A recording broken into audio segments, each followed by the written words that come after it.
Não, tu eras um jovem ainda, pá, já É viste? verdade. Ainda tinha algum cabelo. E eu, pá, olha eu.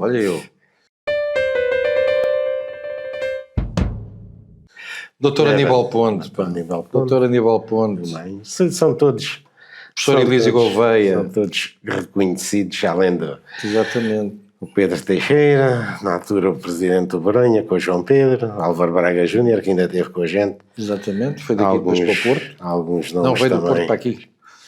Temos aqui também, eu geralmente puxo sempre um bocadinho a Brasanha Sardinha, que é a questão dos jogadores da formação. Tinha vindo o Ciro, o João José, o Jorge Soares, o Lima, o Cachola, e ainda está aqui o Chabregas também, acho que não me falha nenhum, o Marco também pertenceu. Exato. Depois tivemos também alguns jogadores que passaram também por bons clubes. Sim, o Jorge Soares para o Benfica. O Mágico no Sporting, o Nel Boa Vista e Benfica também. Pronto, já para o Admar, que foi, antes de vir para cá, também jogou no Porto Sporting Internacional. Sim. Uma carreira cheia de sucesso. De grandes jogadores. E depois algumas revelações também de jogadores brasileiros que tinham vindo e que eram poucos conhecidos e que aqui fizeram grandes carreiras, como o caso do Luizão, Sérgio Duarte, Pitique, o próprio Mané. Neste ano, se te lembras, o Orlando teve uma lesão gravíssima no joelho. Gravíssima mesmo. Tem o Ricardo. O Ricardo Mário Serviços aqui, está bem? Ricardo, aliás, esta dupla era coisa, andam sempre os dois. Exato. Orlando e Luizão. Luizão, pois. Depois foi desfeita com a lesão depois do Orlando, foi a oportunidade do Marco aparecer. Carlos Pereira, também. Vitinha. O Nélio Fermezinho também. Fermezinho, que hoje é o adjunto do Zé Mourinho. E neste e nos anos seguintes acabamos por ter uma série de nós tivemos sempre boas equipas, grande nível mesmo.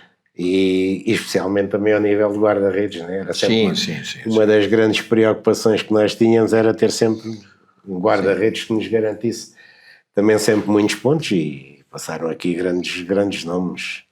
Zé Mágico, Zé Carlos, que chegou na seleção brasileira, Marco Aurélio depois mais tarde, Peter Rufai, sempre. E agora não lembro do outro, mas que também passou aqui. Mijanovic, final também. Não, sempre. E depois tínhamos aqui o Ivo. Candeias. Depois também veio o Candeias, que ainda estava o Humberto, que exato. Também nessa altura depois também teve um acidente também de automóvel. E resumindo, o Farense teve sempre bons homens, bons atletas e grandes homens, como eu costumo dizer, e que viveram muito intensamente este clube. Eram tempos difíceis, não é? Quando se fala da mística do Farense, as pessoas não sabem muito bem o que é a mística. A mística foi uma coisa criada por todos nós, não é? Nós éramos uma família, mesmo com as dificuldades que nós tínhamos do ponto de vista financeiro, era de facto uma verdadeira família que se juntava ao domingo e que não havia sequer obstáculos. Durante a semana pensava-se nisso, mas ao domingo, ao fim de semana, era impressionante como esta equipa se transformava do ponto de vista anímico, físico. A nível, se calhar, também de balneário, enquanto se equipavam, porque mesmo dentro do campo, ao nível do treino, nunca tivemos nem reações, nem comportamentos que, assim, que justificasse qualquer coisa de ordem jurídica, o que quer que fosse. E as dificuldades que víamos nessas alturas, grandes sucessos a nível desportivo, grande ambiente ao nível da equipa, mas claramente acabávamos um ano com 3 ou 4 meses de ordenado em atraso, não é? Quer dizer, hoje em dia é impensável, e mesmo nessas condições nunca houve da parte de ninguém ao nível do trabalho em si, especialmente o ambiente que estava criado, porque todos nós éramos profissionais e tínhamos a consciência de que era ao domingo, dávamos a prova do nosso trabalho e as pessoas, é mesmo assim, não queriam saber se havia ordenados em atraso, se havia problemas, se não havia. Ou ganhávamos ou ganhávamos. Exatamente. Era um pouco por aí. E era uma equipa que, pá, normalmente jogávamos sempre ali para não descer de divisão, as aflições enormes, e conseguíamos sempre, quase nas últimas jornadas, resolver o problema. Quando toda a gente pensava que, pronto, olha, é agora. Não, não é agora. E fomos levando isto durante quantos anos? 11 anos, pelo menos. Exatamente. Sempre nesse registro, tirando o ano em que fomos já à Europa, ficámos em quinto. Vocês tiveram aqui 11 anos, eu continuei. Pois, exato. Também com os mesmos problemas. Foi quando a gente foi, não, sim, fomos à Europa também. Pois. Mas depois continuámos, já numa perspectiva completamente diferente, já uma SAD. Mas sim, também sempre na linha, a jogar na linha. Mas conseguiu sempre levar isto a bom porto.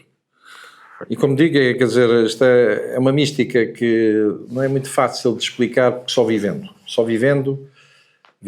e transmitindo é que as pessoas podem perceber. Porque as pessoas falam de mística, mas não têm a noção nenhuma do que é a verdadeira mística do Farense.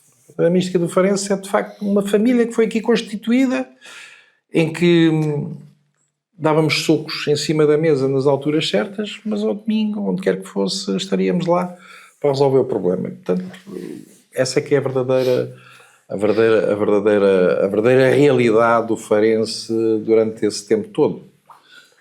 A situação agora é completamente diferente, mas naquele tempo era assim que funcionava e bem.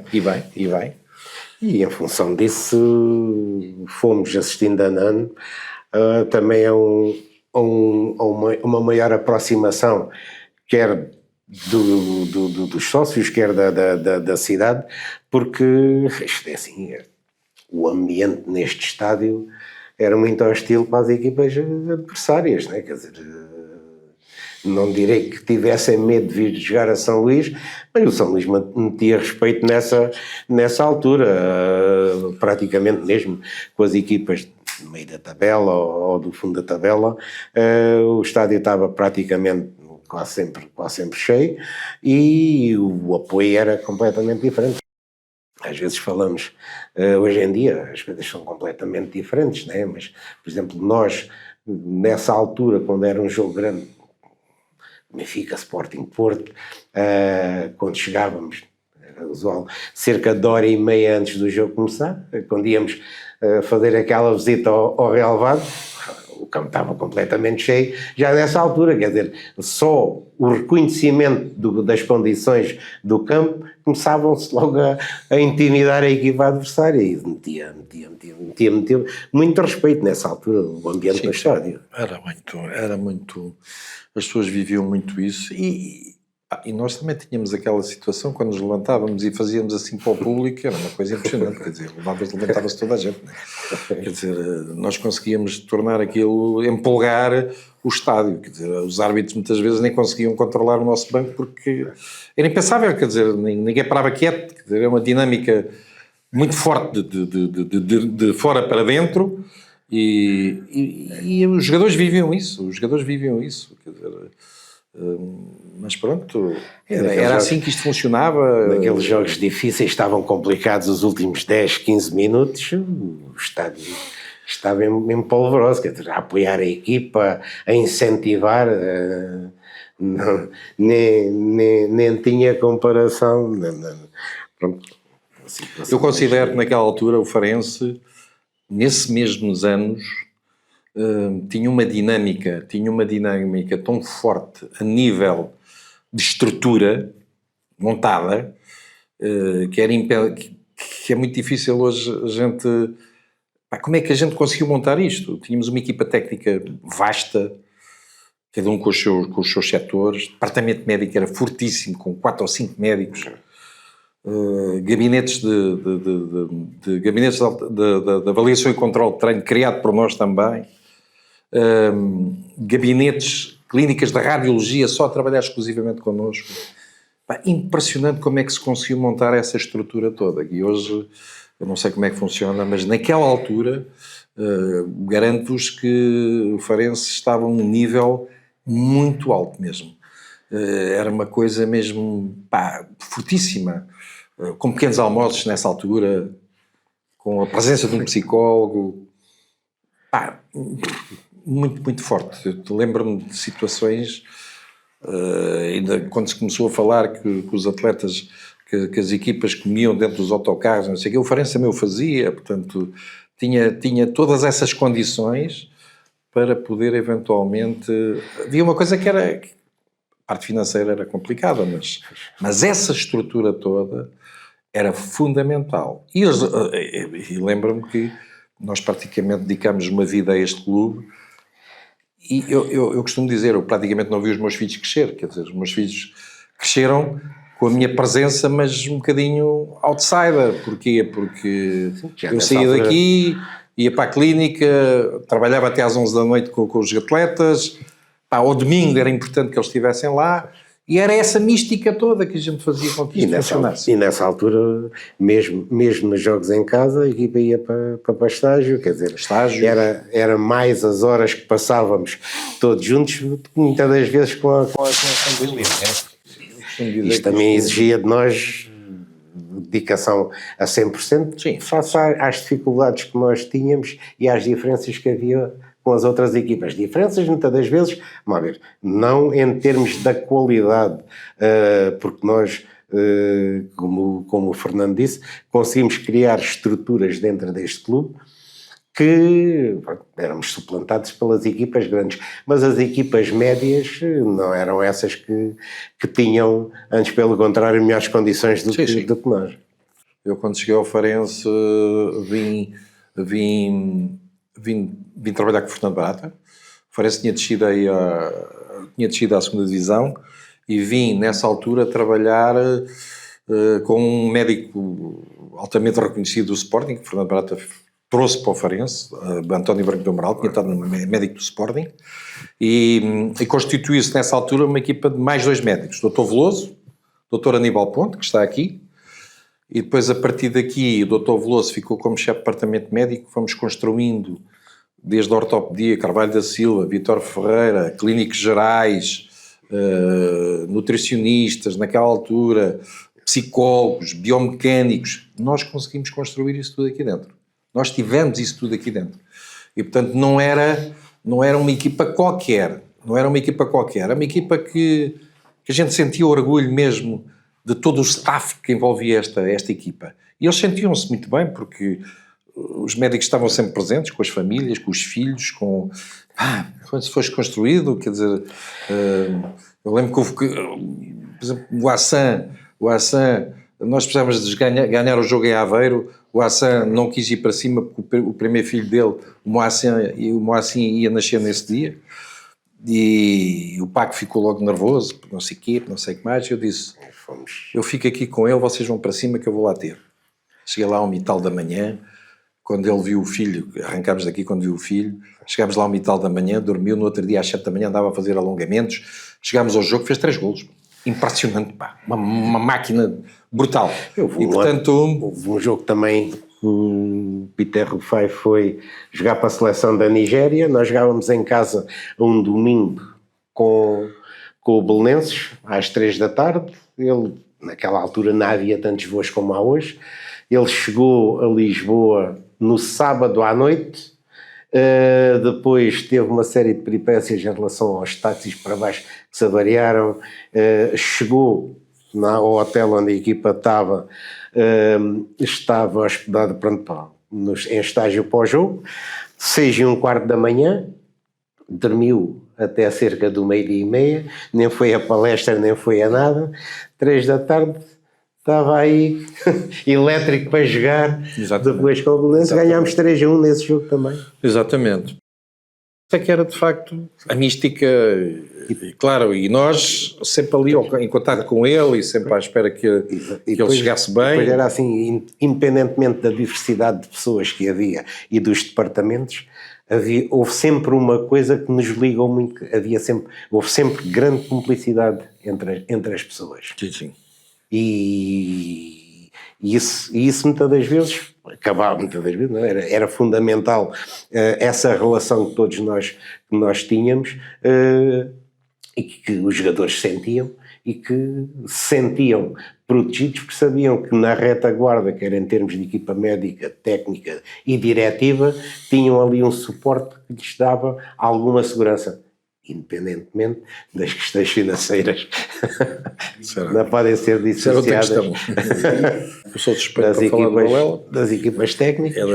Trabalhei muitos anos neste clube com eles. Exatamente. E portanto... Temos uma história neste clube importantíssima, sempre quer numa fase, pronto, nessa fase como elemento da equipa técnica, quer que hoje também não nos podemos esquecer que posteriormente foi treinador principal desta equipa do Farense na primeira divisão. Sim. Também. A invasão do campo, as imagens de sempre, a alegria renovada. Foi assim a festa da subida do Farense à primeira divisão. O Farense jogou apenas com 4 dos habituais titulares, para evitar as lesões e os castigos. Mas foi o futebol de toda a época que esteve presente no primeiro golo. Bom trabalho de Vitinha e depois o espetacular remate de Ademar, aos 24 minutos. Um dos pontos fortes do Farense é a facilidade com que os defesas se integram na dinâmica atacante. Na sequência de um canto, o defesa central Marco, bem colocado na área, faz o 2-0. Estamos a ver um jogo, está bem, era o jogo da subida, mas foi a tónica mesmo na segunda divisão, foi sempre a tónica, estádio cheio, apoio incondicional. Estava a pensar nisso, Era uma equipa muito acarinhada,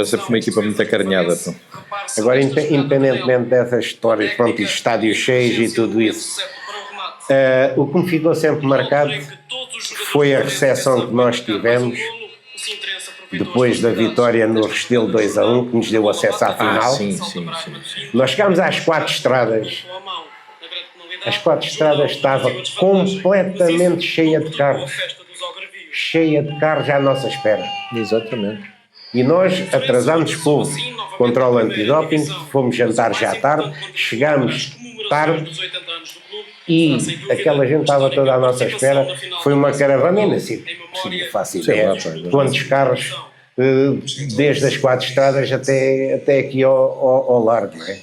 A mesma situação da deslocação do hotel quando fomos para a final da taça, aquela quantidade de motas que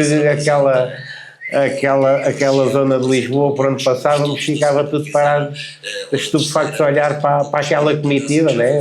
Os batedores da GNR à frente do autocarro, e depois a gente olhávamos do autocarro, perdíamos as motas de vista, quer dizer, são momentos marcantes. Da final da Taça de Portugal foram comemoradas com 2 estreias, o Farense e o Estrela da Amadora. Os algarvios foram os primeiros a chegar, depois de terem conseguido ultrapassar a maciça barreira de adeptos. O aparentar de descontração escondia o nervosismo da equipa orientada por Paco Fortes. En principio escapan un poquillo, los jugadores están muy nerviosos y acho que antes de entrar en campo pues la mejor cosa es que den todo por todo e que defendam os colores do Farense como têm defendido até agora. Os últimos momentos de descontração eram vividos dentro do balneário do Farense. A hospitalidade algarvia possibilitou assistir aos preparativos finais. Eram outros tempos, nestas alturas, depois era normal neste tipo de jogos, porque a final da taça tinha sempre um grande impacto em termos da cobertura que era dada, quer para as televisões, quer pelos jornais, e era mais ou menos comum, mais ou menos aceito, nesta altura, os repórteres entrarem, filmarem, falarem. Mas são situações que hoje são praticamente impensáveis. Só quem vive isto. Nada resolvido no período regulamentar, os jogadores foram obrigados a um esforço extra, mais de 30 minutos decisivos. Um golo marcado logo nos primeiros minutos por Nelson Borges permitiu à Estrela da Amadora iniciar... Nelson Borges tinha sido jogador do Farense. Exatamente.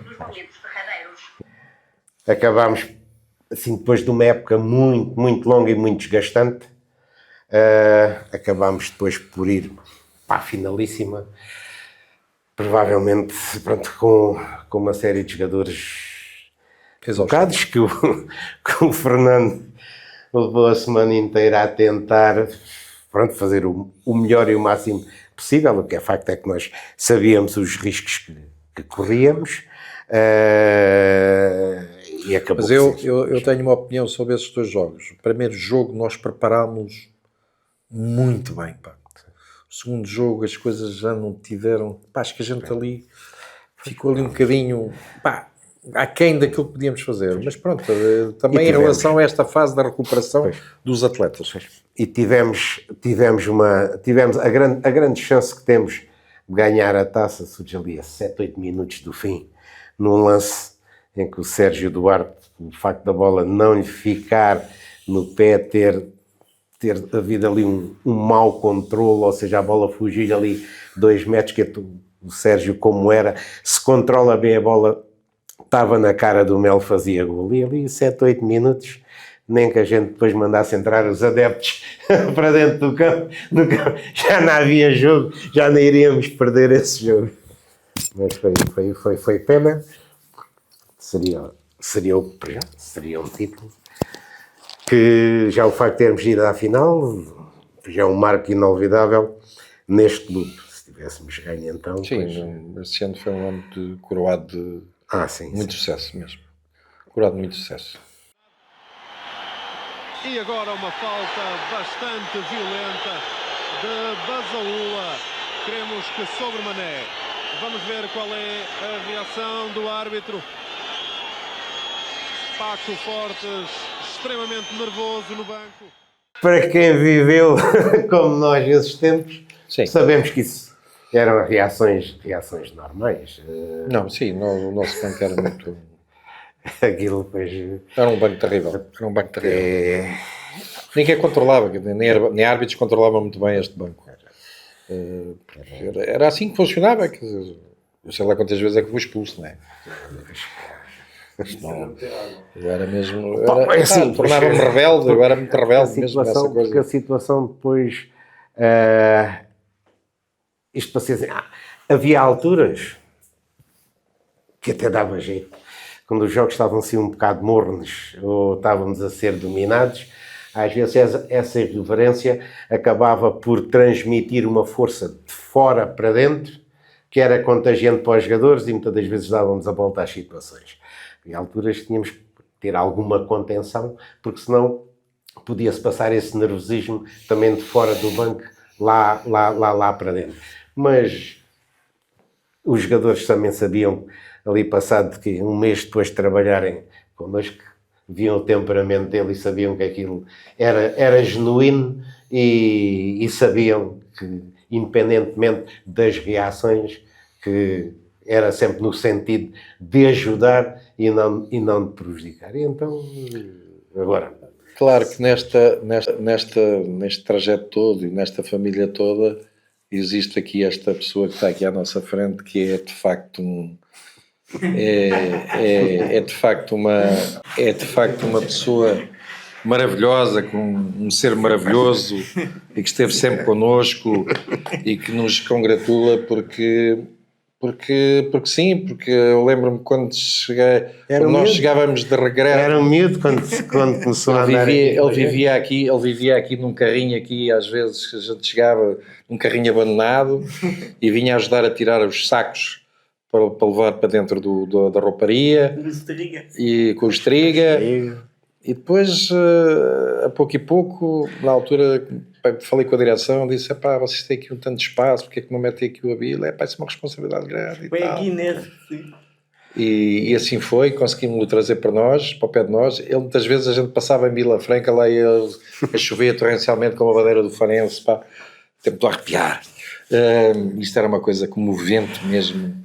E agora, acompanhava-nos para todo lado. E agora, por causa disso, quantas vezes, são episódios, quantas vezes nós jogávamos em Braga, Guimarães, e havia sempre aquele grupo que ia aos jogos e para apoiar, e muitas das vezes com dificuldades para depois regressarem, e que nos diziam também para pedir alguma ajuda em termos financeiros. Nós tínhamos todo o gosto, porque assim, eles estavam lá sempre presentes, acompanhavam, havia sempre ali um grupo que fosse onde fosse, a gente sabia que eles iam lá estar. E também a partir dessa altura, a criação também das claques de apoio, de incentivo.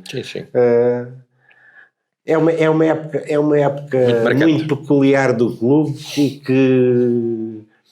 e que fez nascer ou renascer muitas coisas dentro deste clube e que se foram projetando depois pelo tempo e que hoje provavelmente não é tão fácil de as podermos recriar, porque o tempo hoje é completamente diferente daquela altura, mas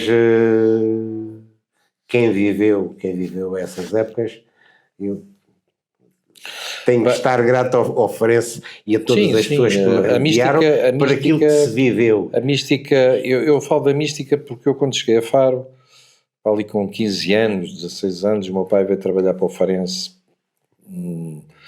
tinha vindo do Sporting para o Farense, e lembro-me que nessa altura de facto havia um bom ambiente, havia um bom coisa, mas nós mais tarde é que conseguimos implementar essa verdadeira mística.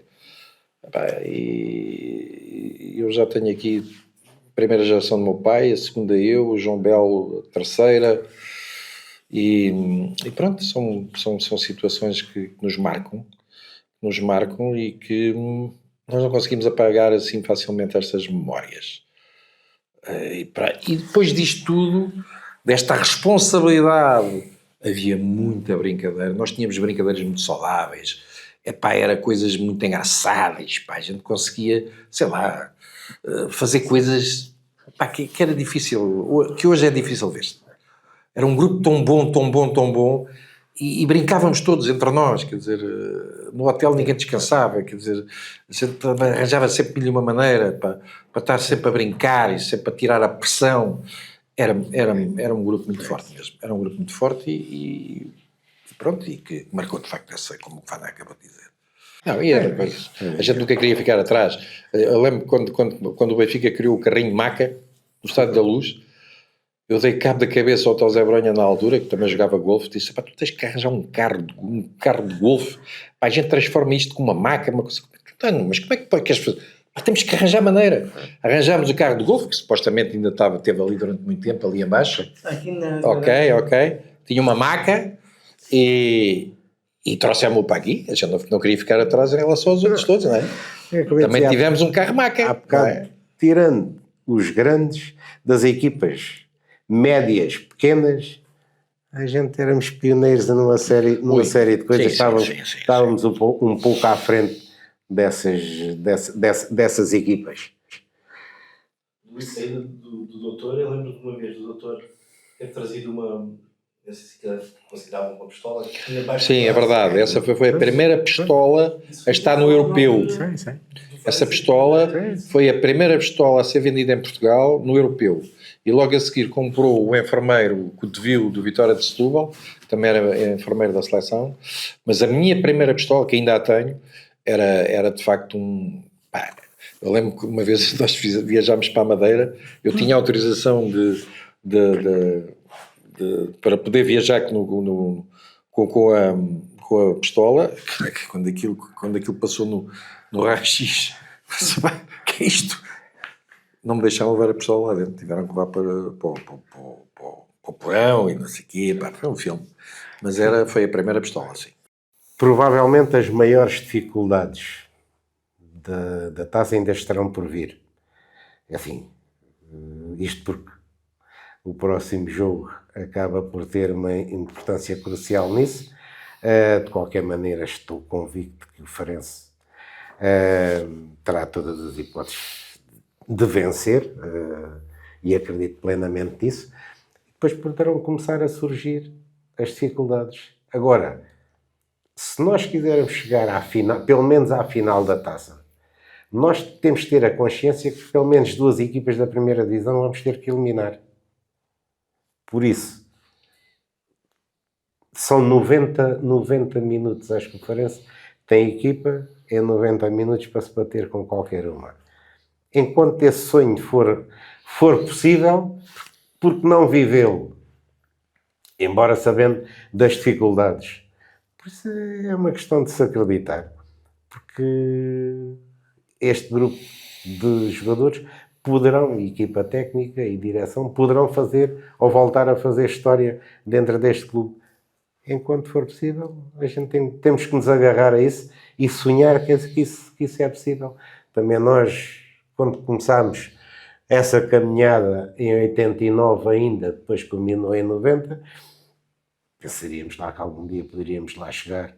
O que é facto é que, à medida que fomos ultrapassando os obstáculos, Houve muito trabalho. começámos a ter a consciência de que, e se tivemos 2 jogos complicados, um na Madeira com a União, numa terça-feira de Carnaval, depois de termos jogado no fim de semana anterior, e em que fomos empatar, e ali começámos a ver que se calhar era possível, ganhámos depois cá 2-0, e depois sentimos, quando fomos para a meia-final com o Belenenses, que no ano anterior tinha ganho a Taça de Portugal, e que ao Benfica na final, que eram, na altura, os detentores do troféu, todos sentimos que em 90 minutos também nos podíamos ganhar. Depois não foi em 90, foi em 120, mas o que é facto é que acabámos todo aquele sonho que começámos a viver e a construir que fosse possível, acabámos por o concretizar.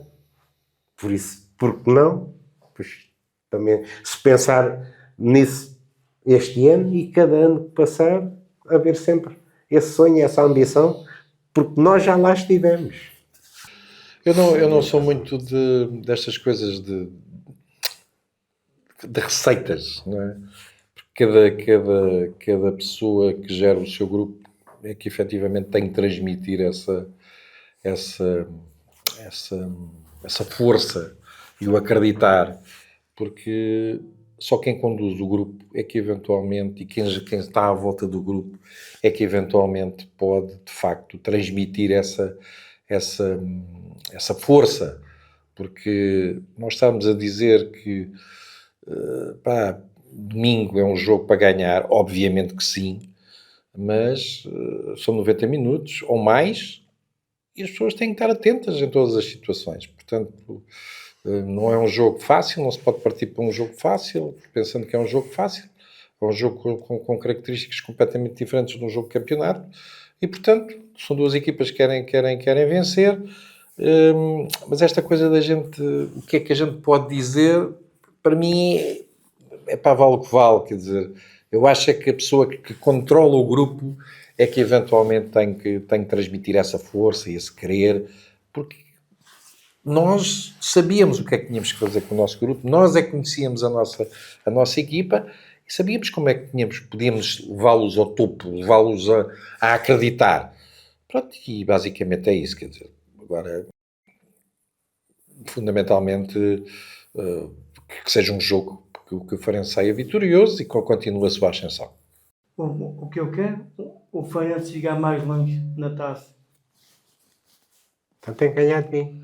De mim é os próprios jogos. Exatamente.